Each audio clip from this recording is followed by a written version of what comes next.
जय महाराष्ट्र मित्रांनो.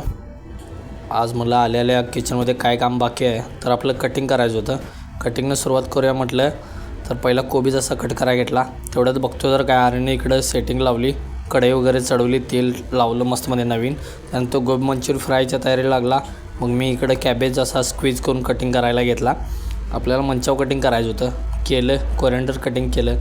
आर्यन भावानं गोबी मंचुरी फ्राय केली. त्यानंतर इकडं बघतोय तर काय मग वेज स्प्रिंग रोल ऑर्डर आली. वेज स्प्रिंग रोलला अशा प्रकारे पट्टा घेतला जातो. आता पट्टा कसा बनवायचा आहे मागल्या ब्लॉगमध्ये तुम्ही बघितलं आहेच. त्यानंतर असे मध्ये भाजी टाकून दोन्ही साईड फोल्ड करून त्याला बॅटर लावून असा रोल गोलमध्ये तयार केला जातो. एका पोर्शनसाठी 2 रोल बनवले जातात. हे रोल डीप फ्राय केले जातात.